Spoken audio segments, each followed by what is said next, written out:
Over this weekend, far-left extremists, domestic terrorists, laid siege to the police training center construction site in Atlanta.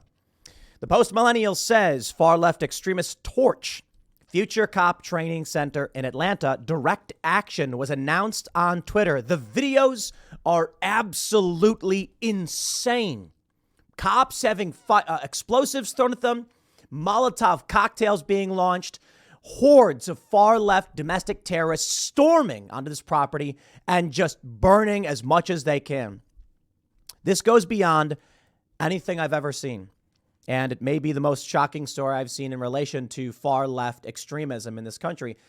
And I've been, at least for the past 11 or so years, following this news on the ground at Occupy Wall Street, on the ground at various political confrontations between the left and the right. I've never seen it this bad. And I think this takes it to the next level. What we saw in Atlanta, for those that aren't familiar, is these far-left extremists have been setting up a kind of occupation. They've been in the forest. They have been shooting cops. Well, I should say they shot a cop, injuring him. And then the cops shot back, killing one of these extremists. We are not talking about protests. We are not talking about protests. I want to make sure that's clear. Daily Mail says Antifa mob breaks into construction site for new cop city site in Atlanta and torches vehicles, throws Molotov cocktails at cops. Is everybody scared to call this what it is? We already have domestic terror charges. At what point does this escalate to the next level? I certainly hope it doesn't. Y'all know where I'm going with it. I was reading the news today about this, and there's another story about the Vietnam War and an iconic photo of a man being executed in the street. And new context is being added to that photo. The photo, which I will show in a bit, I want to ease everybody into this. This is brutal stuff. Many people show this photo because they believed that it represented the communists or whoever killing civilians. As it turns out, they're claiming now it's actually an anti-communist killing a communist murderer. I don't know. Whatever, man. Believe whatever you want. I can only tell you that war is hell. And I've not actually ever been in war. I've only been in the precursor to civil war. I have been in places of civil unrest. I was in Kiev when the protests erupted that ultimately led to where we are now, the separatist movement followed by the Russian invasion. I was in Egypt during the revolution. I have not seen full-scale warfare. And I'm glad. I mean, some people have. Journalists, more importantly, men and women in uniform. And I can only imagine how bad it could be considering what I've seen. People being shot and killed, dragged, their bodies carried off the streets. Let me read for you what's going on in Atlanta. And then let's just, look, man, call it whatever you want to call it. Believe whatever you want to believe. This is the worst I have ever seen the far left extremism in this country. We can talk about the Weather Underground shock and awe campaigns in the middle of the night. I believe there was one person, there were, I think a bank robbery resulted in some death. But this is getting crazy. And I think the difference between now and then is a small band of extremists who are organized is very different from a national movement and the total cultural bifurcation of this country. Here's a story from the Post-Millennial. The construction site of Atlanta's future public safety training facility, dubbed Cop City, has been attacked by Antifa-affiliated leftists. At least one construction vehicle was set ablaze. Antifa Mastodon news account posted, forest defenders have taken over the police surveillance outpost on the power line clearing near Entrenchment Creek. Police retreated after crowd arrived at barbed wire fence and shot fireworks into the area. Yeah. Shot fireworks, more like lobbed mortars and Molotov cocktails. You know, I don't understand why they just don't own it. Don't you want to rally everybody and talk about how effective your tactics are? Don't you want to praise the diversity of tactics and say they are throwing mortars and Molotovs at cops? Reporter Billy Heath tweeted, construction site burns, huge plumes of smoke and massive police response after Defend ATL Forest Stop Cop City protesters face off with police at the site of Atlanta's future public safety training facility. I'm told Molotov cocktails were thrown. Construction equipment is on fire now. This is on Key Road Southeast. Police are moving quickly to various areas across the expansive site. Take a look at this. We got a video here. So I think, I want to blast the volume on this one. I don't know if, actually, can you hear this one? No, I'm not sure there's any sound. Yeah, it's pretty quiet. But you've got scenes of fires being started, the police showing up. We've got some crazy videos. Let me show you this article from the Daily Mail. Antifa mob breaks into new cop city. Take a look at this video. You've got cops walking up to the fence, to the gate. Here comes, you got far left extremists. Here come the cops. Right now we see in this video, police appear to be retreating into another portion of the property where there's a barbed wire chain link fence. And at some point, you'll start to see the explosives being thrown, the police vehicle being pulled in. They're now closing the gate very quickly. More police moving in. And it looks like we got some far left extremists with shields and explosives. Yo. I'm not going to pretend like I've been around. Oh, there it goes. Mortar lobbed right at the cop. Mortar explodes. Multiple mortars. These are explosives, okay? And they'll try to downplay it by saying, oh, it's just fireworks. It's just fireworks. Fireworks are explosives. These are mortars. These are not like little poppers, these are mortar shells that you put in tubes that launch into the air and make the giant blossom explosions. I think the intention of using them is, honestly, I think they're trying to produce minimal damage, but maximum fear. So it's more like a flashbang for Antifa. You can see here the cops in the video are barricading things up. Now, look at this. This is crazy stuff. In this photo, we can see what looks like multiple fires. Multiple vehicles have been completely torched. You've got hordes of people with shields. I mean, this is crazy stuff. I've never seen this coordinated or expansive attack by the far left. Your Story Matters says police swept the festival grounds and forest where protesters had gathered for a week of action against the deforestation and construction of Cop City. You know, I could sympathize to a certain degree with not wanting massive police training centers, massive government overreach, especially when we're talking about police that won't enforce the law and that only enforce BS crap against us. Let's talk about this. How about you've got adult performers in Texas, of all places, putting on an adult performance. I'm trying to be family friendly here for children, and parents bring those children to the adult performers.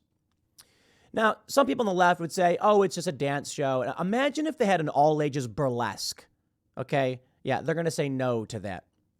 All-ages strip club, all-ages go-go dancing. And the police outside say, we will not do anything about it. Okay, well, look, man, if you're not going to do anything about that, why would I want to fund the police? Yeah, I don't care. Here's the problem for the police. Oh, they'll sure as heck come and arrest you if you've got the wrong gun, even though the Second Amendment, plain as day, says no. Oh, but the Supreme Court ruled we can have some restrictions and you can't own some guns. Fine. The cops will gladly go after the low-hanging fruit that is law-abiding citizens, but they are scared to death of anyone who would fearlessly raise an explosive to their face. Now, of course, many of these people have been charged with domestic terror. They say during the multi-agency operation, the Georgia Bureau of Investigation said approximately 25 campsites were located and removed from the site. 7 others were arrested and charged with domestic terrorism and criminal trespass, with additional charges pending. And don't get me wrong, you lay siege to a police infrastructure location, and they're going to come and arrest you. But that's only because they are the target. When you are the target, the police will do nothing for you. When your children are the target. So I'm not here to defend the cops. No, not at all.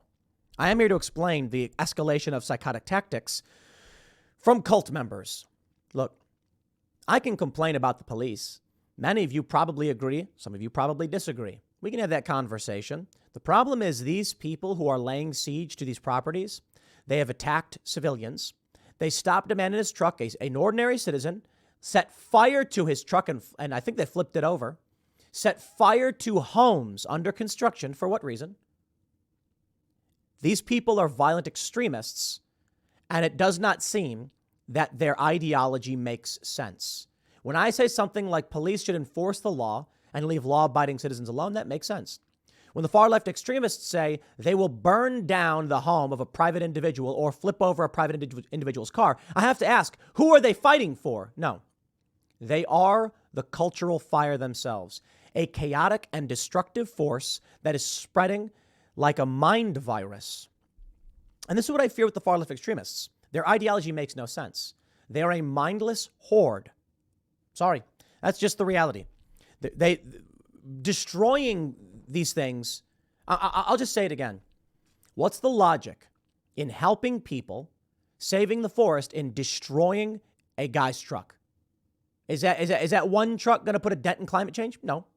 Is it going to harm the life of that man? Yes. Is it going to make that man rally against your cause? Yes.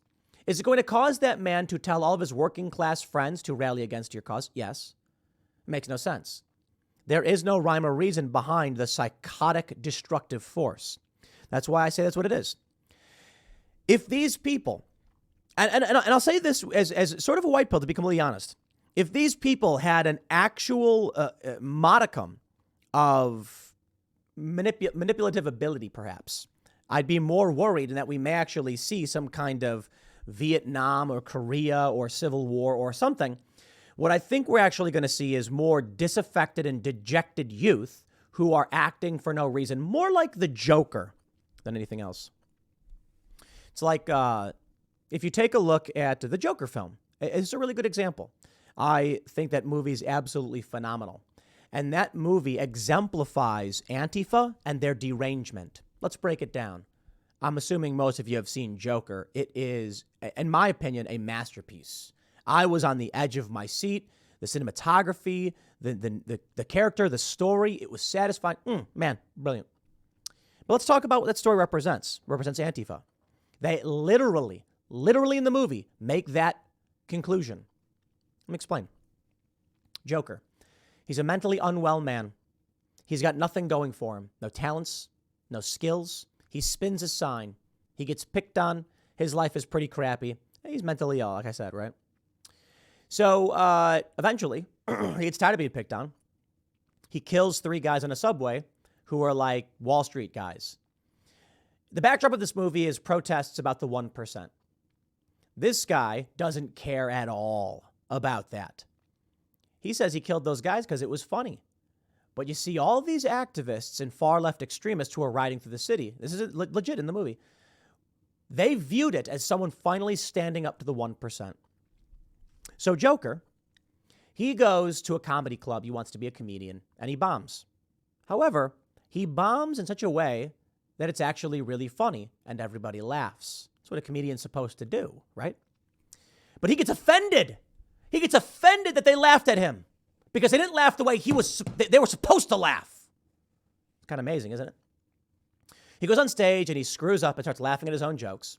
And then a late night TV host plays it and they're all laughing. And they're like, what is this? This is crazy. Let's invite this guy on the show. So let me break it down for you. A man wants to be a comedian. He goes and tries to do his routine, screws it up, but finds something funny in it and everybody laughs. But he gets mad that they're laughing at him. They're supposed to laugh the way he tells them to laugh. Goes on this show, invited on late night TV, a dream come true for any up-and-coming comedian who only done one show. And he murders the late night TV host saying, you get what you effing deserve. He says, you invited me on here to make fun of me.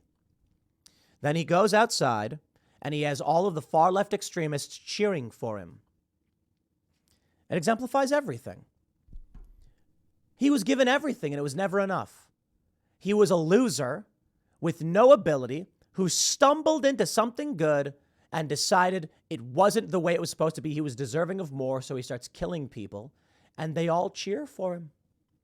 That's what this is. There's no real rhyme or reason to what the far left is doing. There's no ideological push. Wokeness has no logic within it because the rules change every few weeks. What is it today? Women with a Y, women with an I, or women with an X. Wimixin. One organization uses the X. The other says the X is offensive. The other says without the X is offensive. There's no rhyme or reason. It's simply shut up, sit down, and do as you're told. The chaotic destructive force seeks to own you. And that's what we're seeing here. What purpose is served by doing this to Cop City? None. These people are the cultural equivalent of fire. All they do is consume and destroy. They are solving no problems. They are helping no person. They are just attacking and attacking. And you know what? As more and more people are raised in a society that will leave them like Joker, more and more people will be talentless, dejected, but entitled. You will get more of this. No humility, no perseverance, no meritocracy, chaos. And that's what I see with a lot of this stuff. That's where I see it going. These insane videos. Officer Luce has a massive police response underway to Atlanta's future public safety training facility in Grant Park, where hundreds of activists and protesters are currently clashing with police to stop Cop City. Molotov cocktails. I mean, look at this video. What was the point of destroying this? Is it going to stop the construction of Cop City? No. Is it going to rally people? No. But I'll tell you, well, actually, you know what? I'll say this. You know what it might do? The torching of these vehicles and everything? Spread fire. Like with Joker. He kills the late night host who gave him the best opportunity of his life, who told him he was funny and he was a good kid. And that dude murdered him for it. It's what you need to understand about communists. What we have seen from all of these ideologies is the opposite of what they really claim it to be. Here's a photograph. People often show it. And the implication is the communists were murdering people in the street. What they're saying now, take a look at this story. And maybe this has always been the case, I don't know. The Navy's first Vietnamese admiral survived massacre of his family by man who was executed in an enduring photo of war in 1968, played dead after being shot 3 times, and then escaped to the U.S. So they say in this photo, South Vietnamese General Nguyen Ngoc Loan, chief of the National Police, fires his pistol into the head of a suspected Viet Cong officer, Nguyen Van Lem, also known as Bay Lap, on a Saigon street in February 1968, early in the Tet Offensive. Now, I'm not a big Vietnam history guy. I'm sure many of you may be saying, no, everybody knows that was a Viet Cong guy and blah, blah, blah. I see a lot of people on Twitter will post that and be like, this is what communism does and stuff, and the implication is that they're executing civilians. It's a scary thought. You know, I'm reading more about Vietnam. I saw this story. I started reading a bit about the Tet Offensive. And communism is truly a scary thing. I think it's pure evil. And there's something fascinating about what we're seeing in the world. I'll just put it this way. I have seen things in my day that make me believe we can call it a few things. We are in a simulation, we are in a constructed universe, or to put it simply, there is order to this world and God is real. Call it whatever you want. The left can call it simulism or fate or destiny or karma, or you can call it God and the universe, the universal order, whatever. I don't know what Ian might call it, magnetism or something. But it doesn't feel like random really exists sometimes. It feels like sometimes you see things that just defy the odds. And so I have to wonder about what the purpose of everything is. And it feels like what we are seeing is demonic. I mean that both figuratively and literally. What we see with the chaotic destructive force is perhaps the demonic. Some of you may take that to mean quite literally demons possessing people. By all means, you can. But I just mean in the essence of the word, an evil, malevolent force. That's what I see with the left. I'm not saying that the right is completely innocent. Not at all. I think there are good people and there are bad people. But in the movement to the left, there's something to understand. If you defy leftist economic values, they don't care. If you are standing alongside Antifa and you have a shield and you say something like, I'm not a big fan of universal health care, they'll say, oh. But if you defy the wokeness, now you're in trouble.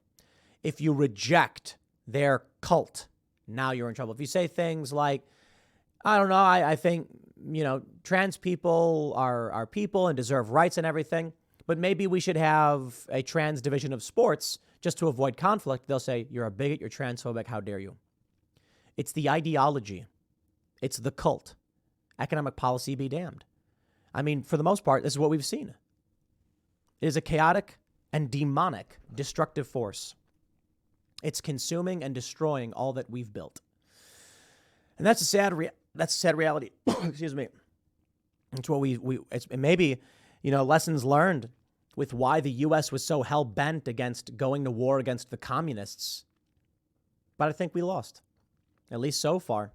We'll see if we win in the long run, but we're losing, it seems. I'm not saying, I should rephrase it. I'm not saying we've completely lost, it's over, give up.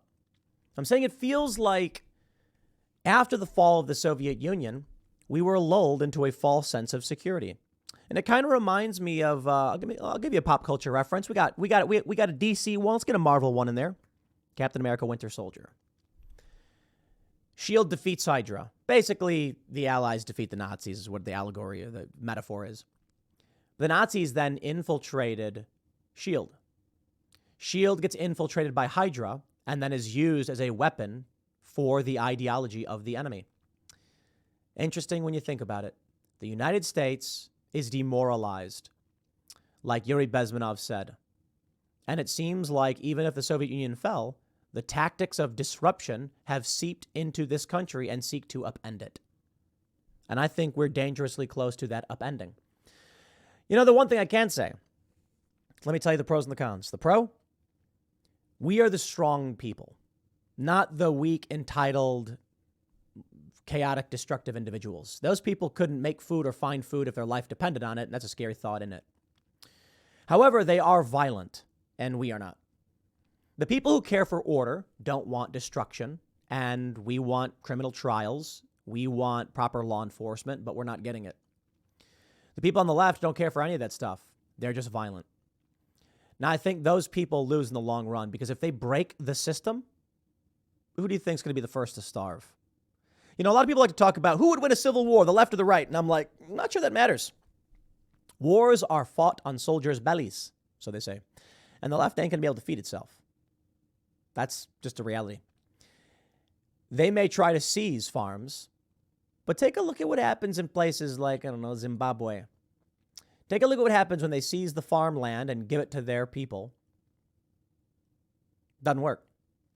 With Zimbabwe and South Africa, a lot of this is repatriation or whatever they want to call it. Decolonization, I think they call it. They're giving farmland to black families because this was the white colonists came. Well, sure enough, in Zimbabwe, they started starving to death. It's the same in the Soviet Union. It was the same everywhere you do this. Race isn't the factor. The factor is people who don't know how to farm can't take over a farm. So, if farms are mostly run by moderate to right individuals, what happens? You're going to have to force people at gunpoint if it really did come to some kind of civil war. I'm not so sure of how it will play out, and I don't think it'll play out like people think. A lot of people look towards history and say, why would the states break up and fight each other? And I'm like, who said that's what a civil war is? The American Civil War was a secessionist movement by southern states. Spanish Civil War was pockets of the country in urban and rural areas fighting with each other, and it was all in different places. For all we know, a civil war could emerge where cities versus the rural areas. It's you know what, I just got to say it, guys. The most annoying thing to me is when people show maps of the voter districts and you see the blue cities and the red rural areas, and then they're like, civil war might happen in this country. And I'm like, I've been saying it for years. Can you guys just please read about any other civil war than the United States Civil War? I get it. So the South wanted to secede. Texas, I think, said secession was a product of geography. But in other civil wars, and almost all of them, you do not see a split down the middle. Bill Maher, the Mason-Dixon line would run through Nana's kitchen or whatever it is he said. No, what you see is in one area it goes this way, in one area it goes this way, in one area it goes this way. And not only that, in the U.S. Civil War, the states were split. Like, you had 4 states, I think, that voted like down the middle and decided not to secede until after Lincoln sends in the troops. Then all of a sudden they were like, the vote swung a little bit. Virginia split into 2 states. These people are like, how could it happen if Illinois is blue? No, Chicago is blue. Don't be surprised if you get a North Illinois and a South Illinois.